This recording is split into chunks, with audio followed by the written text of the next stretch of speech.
c'est un plaisir de te retrouver de toute façon ci jotaay bi surtout retrouver la ci métier bi parce que c'est vrai que métier bi am na ñoo xam ne boo leen xamoon il y a 20 ans peut-être nekkatuñ ci. trajectoire normale bi aussi mooy loolu. parfois tremplin la mais am na ñoo xam ne ci la ñuy dox ci la ñuy des. muy passion voilà c'est important.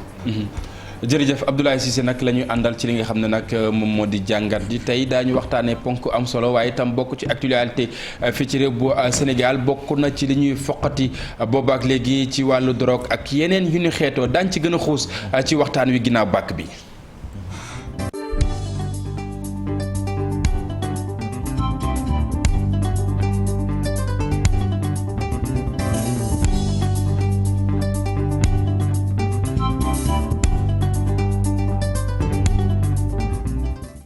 Abdoulaye Cissé la ñuy àndal ci jàngat yi daañu waxtaanee ponk am solo Mortala ma bàyyi la nga daal di koy dalal. ñu door waxtaan wi ñuy dalal Abdoulaye Cissé. yàkkamti lool mu jàngatal ñu. li jëm ci mbirum suuf ci Sénégal nga xam ni dañ ci coow te du jeex. bis bu ne bu ñu xëyee coowum suuf moom mooy lëmbee réew mi. mais bala ñoo dugg ci waxtaanu suuf boobu. dañuy waxtaan ak Abdoulaye ci maanaam communiqué. bi nga xam ni garde des Sceaux ministre de la justice. muy Malick Sall. def na ko démb. nekkati waat di justifier. di expliquer loi bi nga xam ni yóbbu woon nañ ko assemblée mu jur coow loo xam ni ba léegi nii jeexagul. est-ce que Ablaye. loi boobu jàpp nga ni ay explication dina ko leeral. Mor maa ngi lay nuyu xam nga dafa am kilifa gu mag nekk tugal bu doon wax maamam moo ko doon wax quand c'est flou c'est qu'il y a le loup.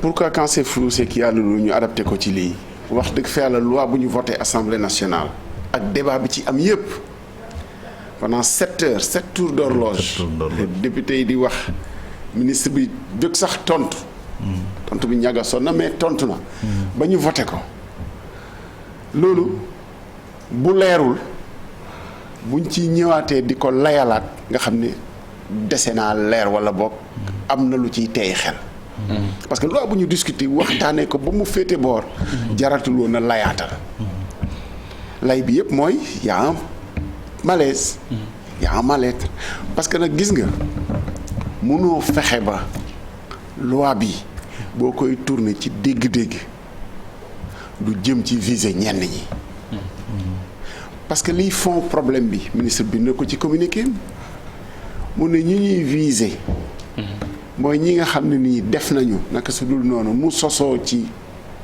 manifestation walla leneen mais ñu def intentionnellement moo xam toj la moo xam leneen la en lien avec une entreprise terroriste waaw mais loolu problème bi mooy ci kiy décider nii tu as un lien avec une entreprise terroriste gisoo fi manifestation mars yi ñi ko def jàpp ni ñoom li leen yëkkati mooy xeex jafe-jafe yi nga xam ne moom la ñu nekkee ñu ne leen non dafa am un lien avec des forces occultes donc kii décider nii li nga def nga ko ci tayeef toj yi def nga ko ci tayeef ñi toj sax defuñu ko ci tayeef egg nañ ci toj loolu c'est un constat mais xëy na toj taxu leen woon a jóg parce que ca njëlbeen mën nañoo discuter ji ne manifestation pacifique même manifestation interdite sax même défier interdiction même défier interdiction manifester est-ce que ça fait de quelqu'un un terroriste wala ñu interpréter ni su ko defee c'est en rapport avec une entreprise terroriste lépp mu ngi ci kay interpréter ëllëg te comme exemple am na fi ci lu fi jaar ñëpp d'accord ni biir réew mi la ñu doon waxtaanee ñu wëlbati ko ne am nay force occulte boo ko déggee dérivation bi rek mooy am na ñooñu ñu rax xam nga les mots ont un sens un casseur n'est pas un terroriste kenn justifiewul casse mais un casseur n'est pas un terroriste casseur mënuñu ci muus ak a neexum xel ba traité ko de terroriste bu ñuy wax ni li fi jaar mais ça ne vous a pas fait peur oui ça a fait peur à tout le monde mais ça ne veut pas dire que tout ce qui fait peur doit être rangé dans le registre du terrorisme. Les mots ont un sens. Mais rebelle MFDC. mais yàgg na fi. est-ce que dara gën na koo garaaw ci ñun demoon nañ ba temps yi ñuy couper nit ñi les coupeurs de route. loolu toll na fi jamono boo xam ne dem Casamance mais ci yoon bi mais kenn du ko def. bateau bi lu mu metti moo gënaloon nit ñi. est-ce que ñooñu on a fait le glissement de qualifier de rebelle à terroriste jamais. musul am. beneen lay bi leeral bi parce que am na lu ci lu leerul wala lu am malaise. ci loi bi layal loi bi. maintenant leneen li ñuy wax mu ngi fi woon depuis 2016 dara beesul mais et alors ok mu ngi fi woon depuis 2016 les gens mën nañ ko bañ a gis ça peut arriver. C'est une faute. mais ça ne veut pas dire que puisque mu ngi fi woon rek lu fi war a nekk la lu fi nekk te xëy na jar jubbanti mais ñu jubbanti ko beneen bi. mais te loolu da ko dégg aussi am na benn bu important moom am na benn bu important parce que damay dégg ñiy layal di wax ni non fallait que ñu harmoniser suñu disposition ak convention yi ñu signé ça c'est archi faux. C'est archi faux. loolu waxu daanu ci kaw saret la xam nga lu tax. mais Amérique. bi terrorisme gën a sonal. Amérique sañ naa def ci législation ni ay casseurs ay manifestants nangam bu dara xewee dañ leen di considérer comme mën nañu dem considérer leen ay avec des terroristes. ou ay américains manifester contre Donald Trump ou contre un autre. ñu def le glissement ba considérer leen comme des mais France gilets jaunes. mais dara gënu ko metti ci manifestation. toj nañu rajaxe nañu nguur gi sax yàng na. pourtant ñooñu xoolal mais bi ñu leen jàppee jugé leen mais ay penu casseur lañ leen teg ça ne va pas au-delà. c'est-à-dire li ñu bëgg a gëmloo nit ñi moom nekkul. maintenant boo defee. defal nii maa tey def. wala loolu moo doy sama xel. pour artu. mais lay bi mënul nekk. loi bi da nga jàpp ne amul woon yoon ci réew mi. non fi ñu ko yóbbu non mënu faa egg. mais mais mu ngi fi woon depuis 2016 dara beesu ci waaw mais bu fi dara beesul te mu nekkoon fi bu rëccee nit ñi. bu ñu koy mais dañ koy jubanti non. kon nañ ko dindi. bokk nañ ci ñaari article yoo xamante ni sonal na askan wi lool. moo tax mu ngi fi woon depuis 2016 même bu rëccee nit ñi. ok mais warul donc nañ ko dindi. mais nit ñi am nañu aussi war nañoo mën a may nit ñi dara rëcc leen. il n'est pas dit que lépp luy jaar rek mën nga ko yëg xam ko ñoom seen bopp dara def ñoom ci seen mais gouvernement bi ci boppam ay mbir da koy rëcc. dama wuñu fi préfet boo xam ne nii yàlla na ko yàlla yërëm génn na àdduna bu yàgg.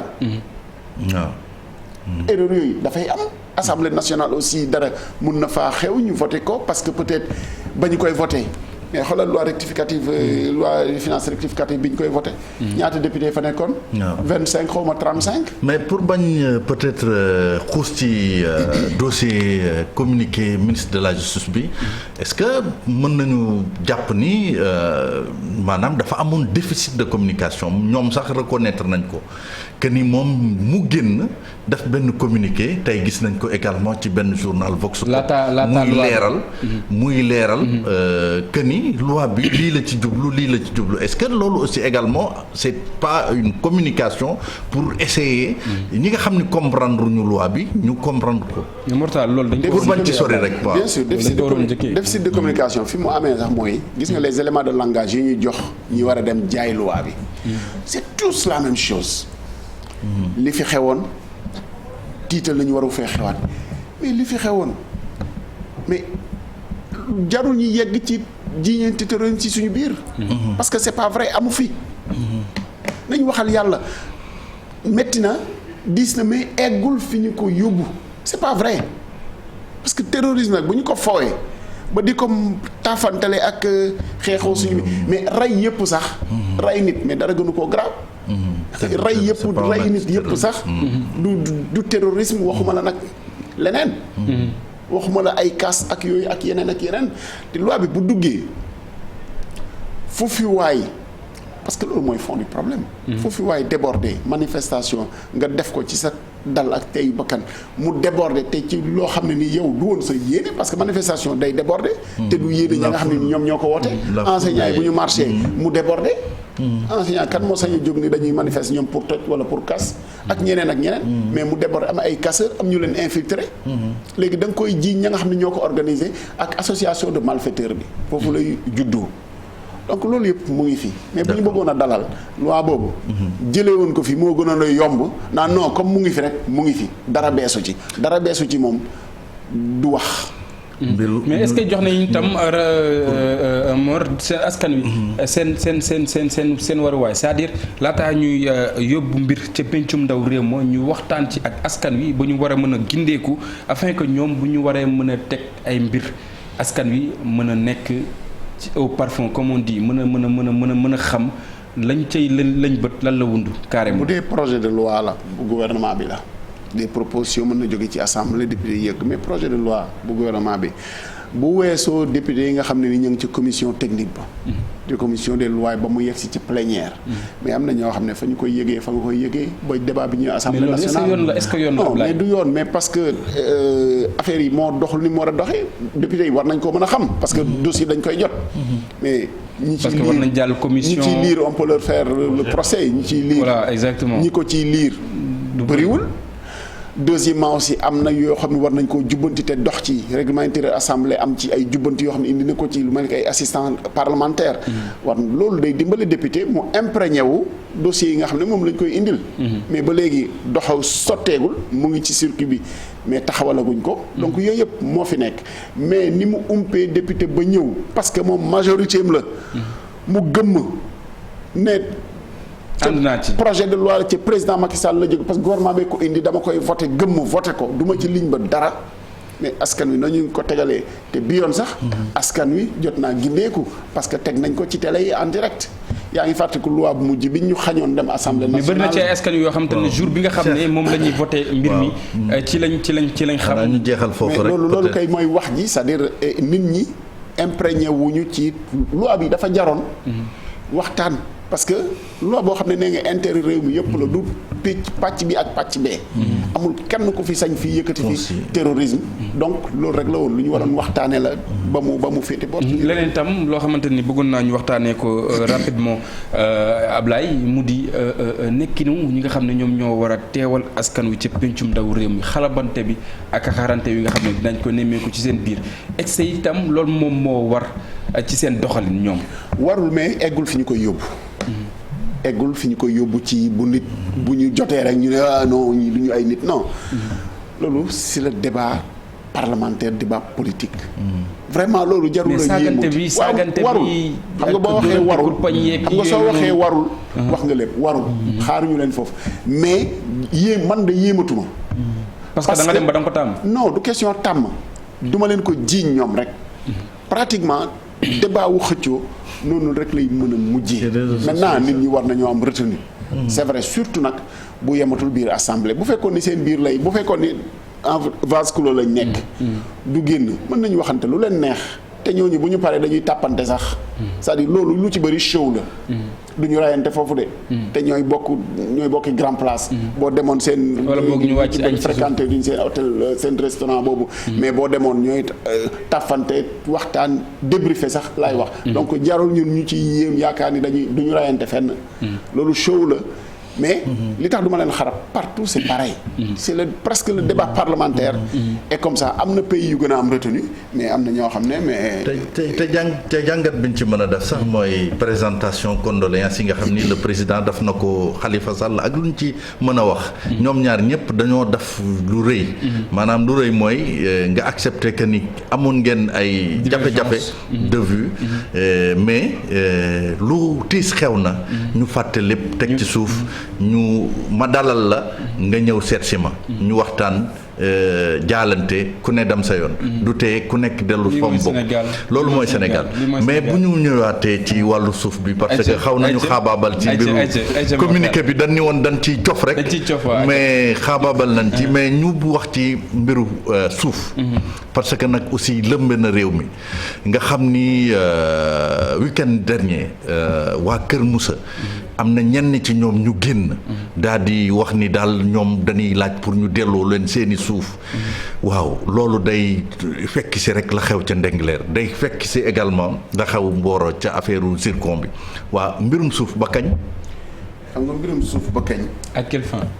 boo ko jëlee sax yaakaar ni tey la juddu sax ñu ngi ci erreur mbirum suuf ba kañ. mooy daf fay yàgg. tey am na ñuy yëkkati titre foncier bi nga xam ne ni mooy jeexal téere yi ndax titre foncier moom boo xasee ba am ko. daanaka féete na boor. ñuy brandi titre foncier yoo xam ne 1957 la li ñuy wax jamonoy maam. donc nga xam ni nit yàgg naa yóotu suuf.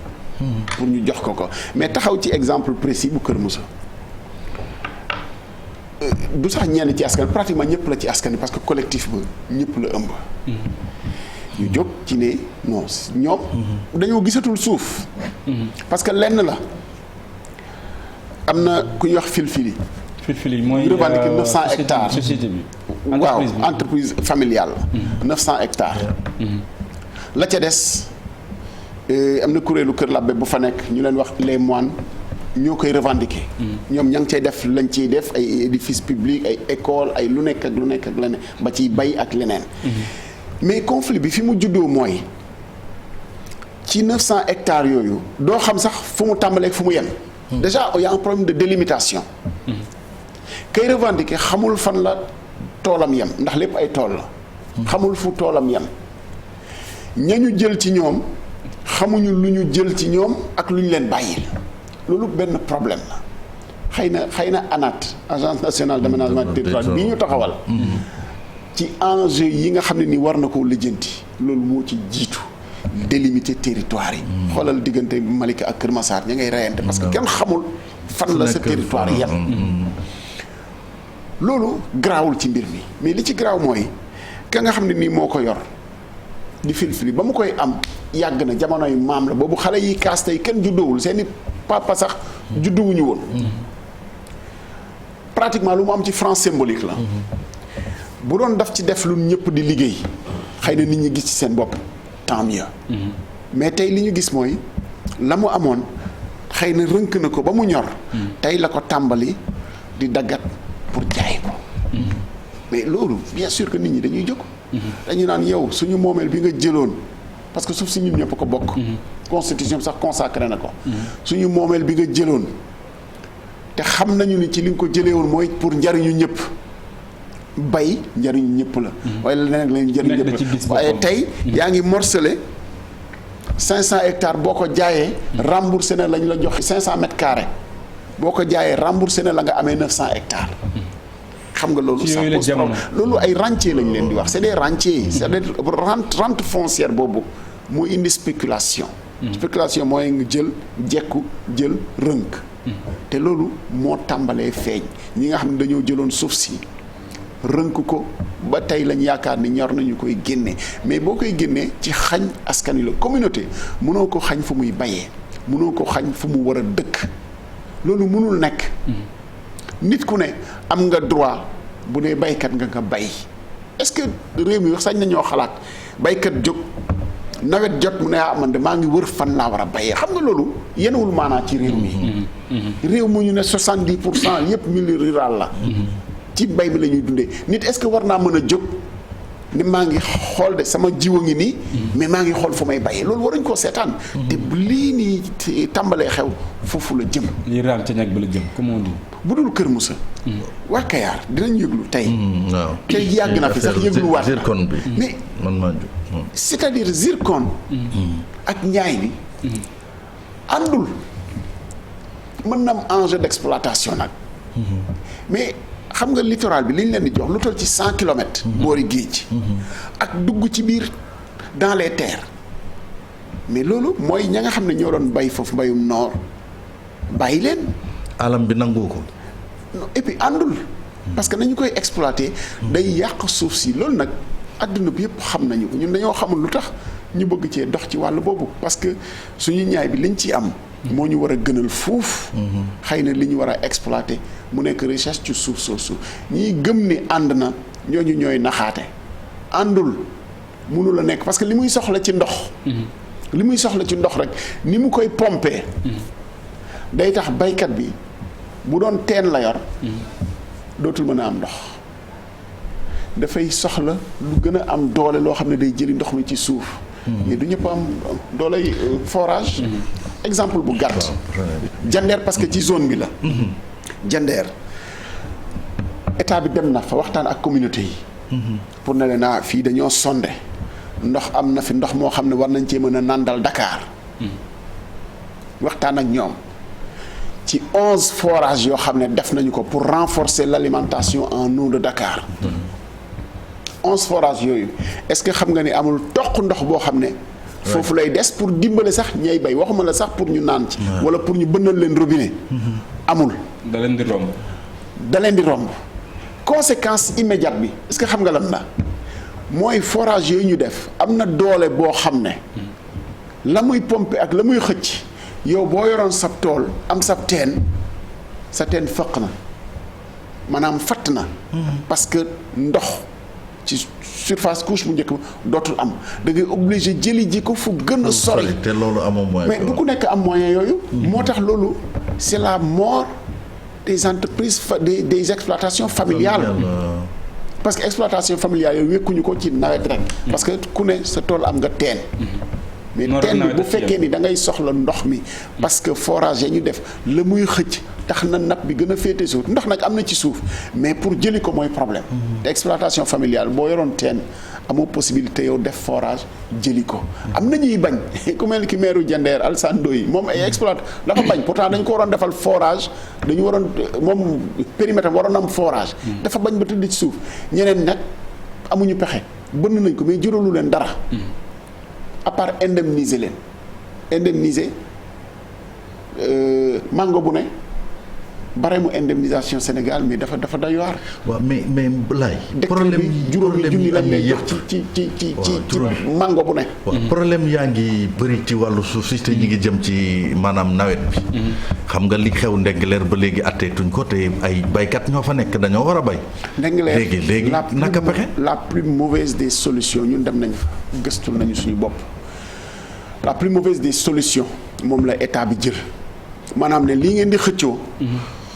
bu ci kenn laale diggante Ndingler Sedima bu ci kenn laale mais loolu bu ci kenn laale bi waa Ndingler ñoom fan la ñuy bay kon xanaa ñu dem feneen mais mën nañ leen wutal feneen parce que àll boobu kuy waxal yàlla xam ni ñëpp xajoo nañu fa li am nag tey dëgg mooy conflit boobu xëy na waruloon a exister parce que li ñu suñu bët may ci archive ci témoignage nit booy revendiquer da ngay revendiquer loo moom ci li ne lii maa ko moom dama koy revendiquer gis nga bu ñu bàyyiwul xëy na peut-être naafeq bi ci réew mi ak jaxase problème la ñuy indil te lu waay taal du yem sa kaw te loolu dañ cee war a taxaw xool ko bàyyi ko xel communauté yi dañ leen war a préserver mais ku ne aussi mën naa yem ci li nga xam ne nii moom nga moom bu ko defee coow du am Ablaye. mais bu ñuy rek pour régler conflit foncier yi. on va réveiller même le président Senghor. parce que affaire yi du Macky Sall rek de du président Ablaye Wade rek benn exemple bu gàtt. am na koo xam ne ci suñuy gëstu yooyu ñu ngi ciy gëstu mais exemple bu gàtt moo lay wan problème mu foncier nu mu mel. am na benn chef domaine. régional ci benn région ñu ngi ciy liggéey du ma ko tudd. la mu saaxi suuf sa joxe ko ci anam yu nekk ba muy nekk en fonction. mu def ko ba mu à la traité xëy na moom dafa fawee xaalis ba à la traité du wut kër. benn 1000 mètres carrés bu mu lijjanti. dossier bi document bi mu ngi ak man 1000 mètres carrés bi moo nekkoon chefu domaine ci foofu. 1000 mètres carrés bi mu am di demander autorisation de construire mairie ba. di demander autorisation pour tàmbalee tabax parce que à usage d'habitation la. xam nga ci fan la nekk. terrain boobu soo ko identifié ci moom lu mu joxe ba pare.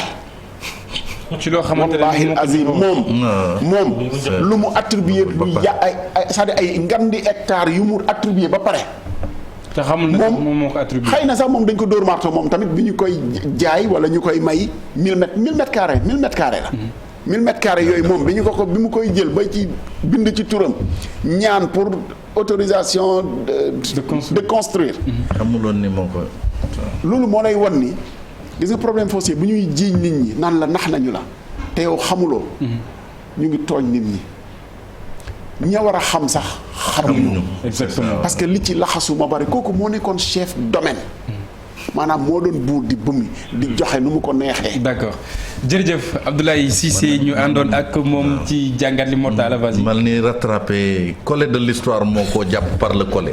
histoire moo ko rattrapé par le collé. c'est jërëjëf Mortala ñu wéyal li nga xam ne nag moom moo di jotaay bi di jaajëfal bu baax a baax ki nga xam ne moom moo di Abdoulaye Cissé ci jàngat loolee nga xam ne wax nañu ci la xew ci assemblée nationale wax itam ci li nga xam ne moom moo di coowal suuf fii ci réew bu Sénégal boobu ak léegi dégg ngeen li nga xam ne nag moom moo di jàngatub askan wi sànq itam leneen lu mu leen doon junj bokk na ci rek daañu dalal ki nga xam ne moom moo di sunu gan moom Sambou Biagui daañu waxtaanee nag lépp lu ñeel li nga xam ne moom moo di way taskatu xibaar yi seen liggéey ba ci sax li nga xam ne moom moo di seen ak doxalin ginnaaw bàkk bi léegi.